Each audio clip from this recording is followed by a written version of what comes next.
Good evening. Today is Saturday, March 21st, 2026. I hope everybody is having a good day. I want to go back in history 40 years today to the year 1986. And here are some highlights of what happened during this historic year. It was designated by the United Nations as the International Year of Peace. On January 1st, Spain and Portugal entered the European Community, which later became the European Union. On January 28th, the Space Shuttle Challenger disintegrated 73 seconds after launch from the United States, killing the crew of 7 astronauts.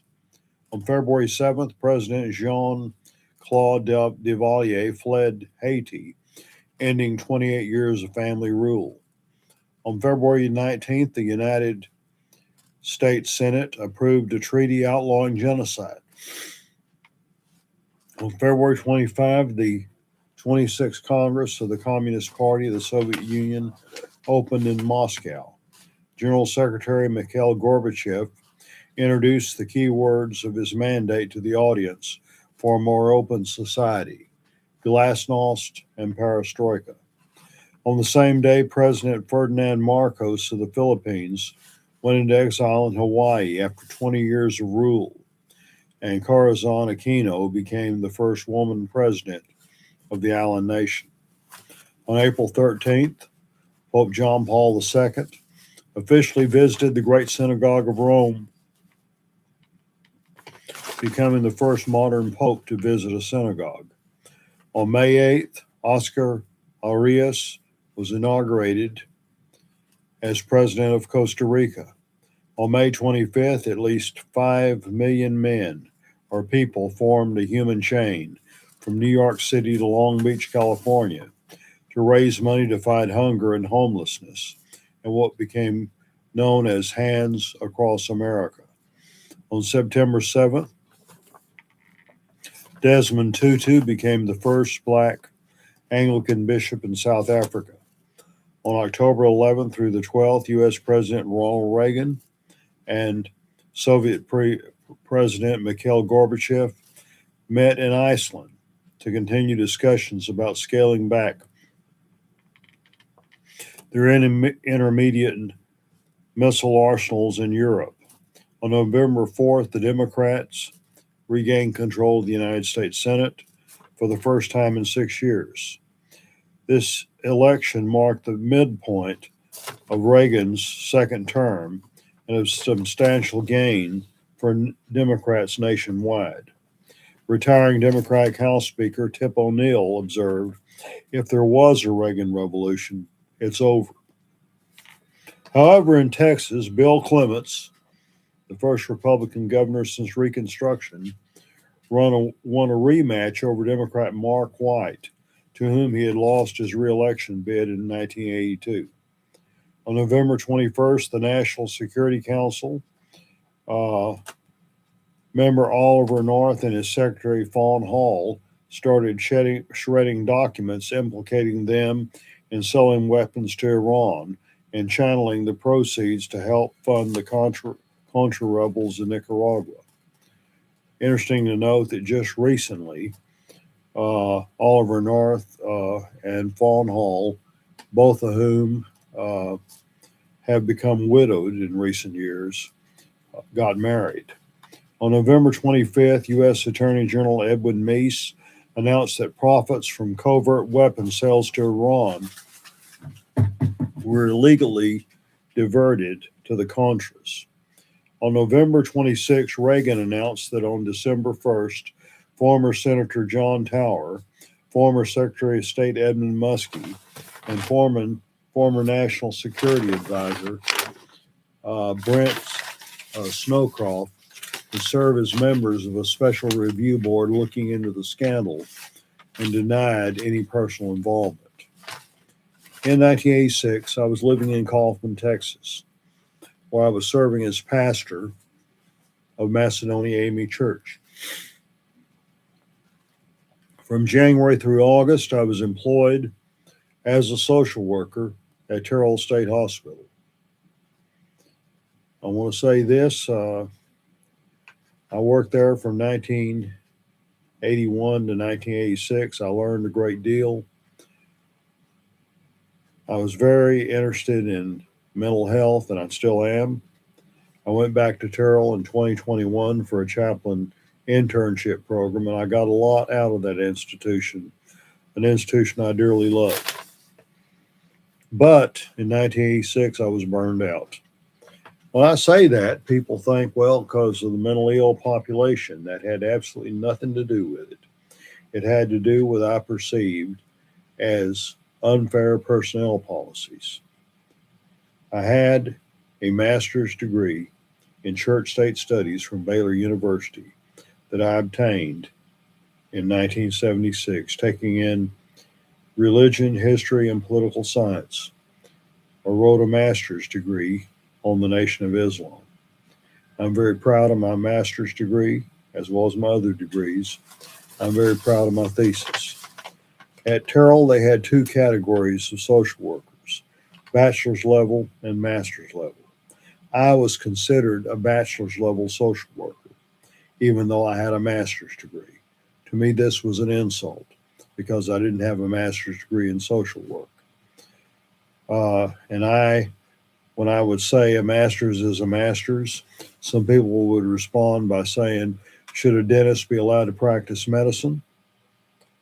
And I don't see that analogy as legitimate. I didn't see it as legitimate then. I don't see it as legitimate today. As you see later, I eventually quit. And I worked there from January through August. January 11th, I participated with the Prince Hall Shriners in the Martin Luther King Jr. birthday parade in Dallas. On January 21st, I went to Waco, where I was interviewed by 4 religion professors at Baylor regarding my application for the PhD program. That night, I attended the United Negro College Fund banquet at the Waco Convention Center. I was seeking employment at Paul Quinn College and made numerous appearances there in order to reach this goal.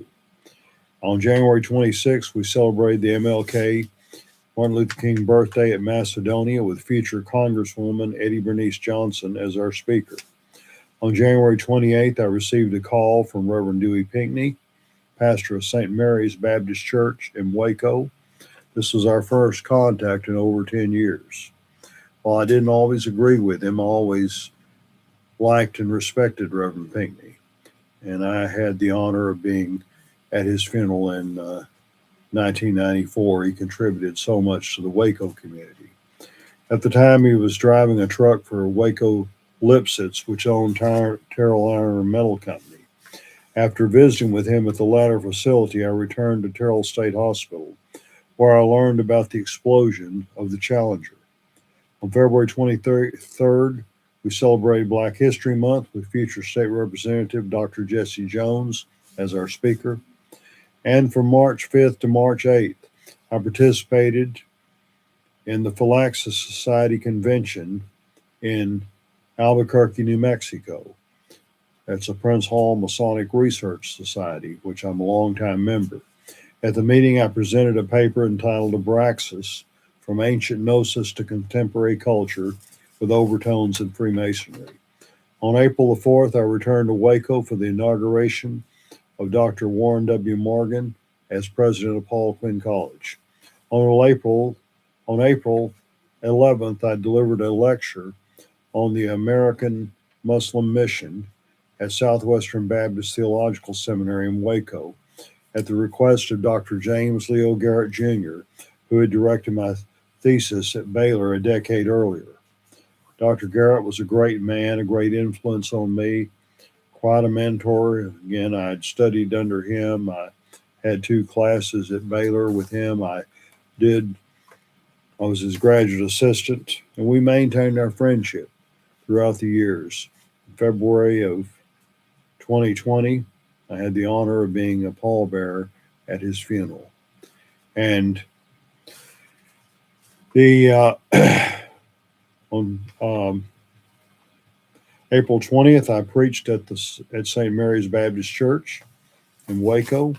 May 3rd, I attended the Prince Hall Shriners Gala Day in Fort Worth. On June 15th, Reverend Pinckney preached at Macedonia. On June 21st, I participated in the Shrine Day in Fort Worth. On June 22nd, we celebrated Emancipation Day at Macedonia. Our speaker was Reverend Clarence Glover, Director of Intercultural Affairs and Black Student Services at Southern Methodist University. On July 6th, I preached at the Church of God of Prophecy in Terrell, Texas. I had first encountered this Pentecostal denomination when I was in Pulaski, Virginia in 1973. And I've had some very positive experiences with them all throughout the years. On August 2nd and again on August 23rd, I performed weddings in Macedonia. Performing weddings is something I've always enjoyed. On October 3rd, I attended Pioneer Days in Whitney, Texas. On December 12th, I attended a Christmas party at the home of a couple with whom my wife, Deborah, worked at Terrell Presbyterian Hospital of Kaufman. On December 13th, I participated with the Prince Hall Shriners and the Terrell Christmas Parade. And on December 24th, I attended Midnight Mass at St. Anne's Catholic Church in Kaufman. My 5 years of service at Terrell State Hospital ended August 31st when I resigned in order to enter PhD studies at Baylor and begin work as coordinator of Archives and Cultural Center at Paul Quinn College. The following year, I would finally get in the classroom and become chairman of the religion department. More about that later. During the fall semester of '86, I took History of Roman Catholicism under Dr. Glenn O. Hilburn, who lived from 1930 to 2016, and Religions of Antiquity in the Near East under Dr. Dwight Baker, who lived from 1920 to 2011. For the former course, I wrote a paper entitled Ernesto Cardenal, Mystical Revolutionary, which was later published in the Shaw Divinity School Journal. For the latter course, I wrote a paper entitled The Bektashi Order of Dervishes, A Study in Syncretism, which I eventually did revise. In fact, in the spring of '87, under Dr. Baker, I had a seminar in Judaism and Islam. I wrote a paper on the history of the Bektashis, and then many years later, I edited them. This was '80s, was before the internet and before I had not yet computerized, but I was able to compile information from the two papers plus internet sources, and had an article published about the